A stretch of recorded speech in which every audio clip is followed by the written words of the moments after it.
Mathematics, Electrical Physiology at the Faculty of Medicine, University of London. He is currently leading his PhD and has worked as a medical officer at blood bank and a teaching hospital at Karunathilaka. And he is speaking on a very related topic, knowledge, attitudes and practices among blood donors from Southern Sri Lanka. Thank you, Madam. Good afternoon, ladies and gentlemen. The title of my presentation is Knowledge, Attitudes and Practices among Blood Donors from Southern Sri Lanka. The authors for this paper are Karunanayake, Weerasuriya and Karunathilaka. Since recorded first successful blood transfusion by Dr. Jean-Baptiste Denis in 1667, transfusion medicine has made a tremendous progress, except in blood donation, which has no alternative and is totally dependent on the altruism of the able humans. It is believed that non-remunerated, regular, voluntary donors are the best source for safe blood. But citizens of most of the developing countries do not enjoy privilege of receiving safe blood at correct time. And it also believed that motivation, recruitment, selection, and retention are the most important strategies to ensure safe and continuous blood supply for the country. So donors' behavior play a major role in to concept for safe blood donation. And several countries have undertaken studies to evaluate the donors' knowledge and practices in order to evaluate their behavior. In the literature survey, it has shown that there is a paucity of information related to the blood donors and blood donation in Sri Lanka. The main objective was to assess the knowledge related to the indication for blood transfusion and transfusion-transmitted diseases among blood donors, to evaluate the attitude of donors for redonation, and to determine the donors' practices to direct others for blood donation. This study was approved by the Ethical Review Committee of University of London, and this cross-sectional descriptive study was conducted in the Blood Bank and Teaching Hospital Karunathilaka, which is the largest tertiary care center in the southern province and which caters a multi-ethnic population in the area. And our study sample consisted with consented blood donors eligible for blood donation, and they were randomly selected. Our tool was pre-tested, self-administered anonymous questionnaire in Sinhala language. And this questionnaire were given during pre- and post-donation period. And the pre-donation question were mainly designed to evaluate the socio-demographic details and the knowledge related to transfusion-transmitted diseases and indication for blood transfusion.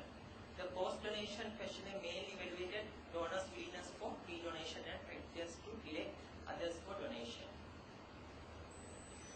The statistical analysis were done by using SPSS software, and we used man-making tests to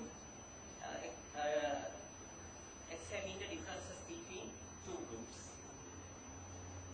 This study included 339 donors, age range from 18 to 57 years with mean age of 30 years.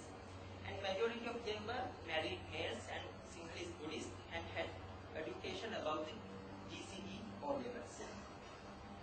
This table shows the distribution of gender and age, and less than 2% of the donors were female in our population in the sample, and most of the donors were less than 30 years of age. And majority of them were Sinhalese Buddhist, which is the main ethnic group of the area. And also most of them were married, unmarried, and had education more than GC or levels. And about 75% of the donors had previous donation or repeat donors, and about 25% were new donors. And most of the repeat donors had less than 5 donations.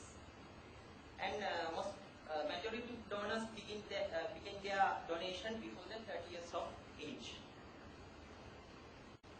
When it comes to the results, it has shown that married donors tend to start donation earlier than unmarried donors, and they had more donation than the unmarried donors. Both findings were statistically significant. And also the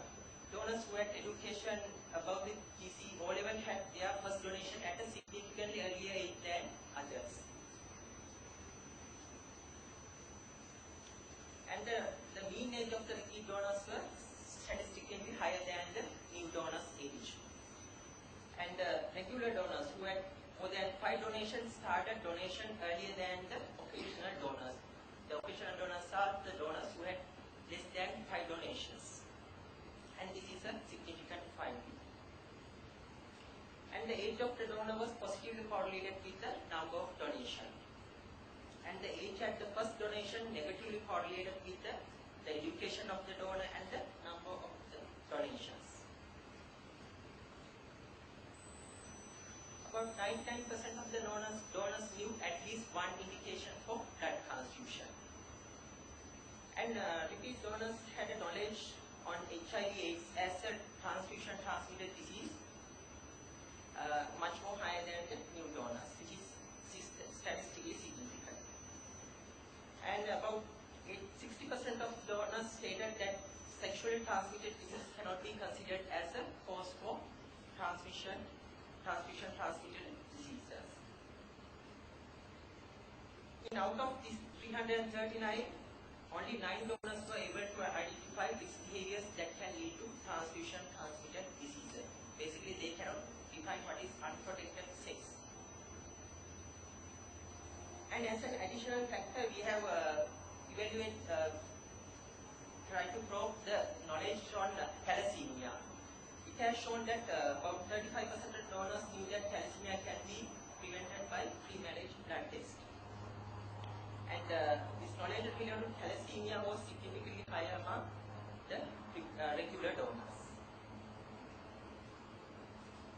And when we probe in the source of knowledge on transfusion-transmitted diseases, it has shown that about 75% of the donors believe that mass media significantly contributed to gain knowledge on transfusion-transmitted diseases. Especially newspapers and the television contributed to their knowledge. Though radio is a popular media, only less than 10% of the donors believe that it has contributed to gain knowledge on transfusion-transmitted diseases. Only 4 donors had minor complaints during the post-donation period, such as pain at the site of the puncture site. None of the donors came forward with any major complaints. And about 65% of donors had stated that they were willing for redonation. 40% of the repeat donors and 19% of the new donors were not willing for redonation. That is statistically significant. The main reason given against redonation was no benefit was held by the both new and the repeat donors. And about 71% of the regular donors and 48% of the occasional donors have directed others for blood donation. This is a statistically significant finding. And when it comes to the strategy to direct others, it has shown that regular donors believe that explaining benefits to the society is the best strategy.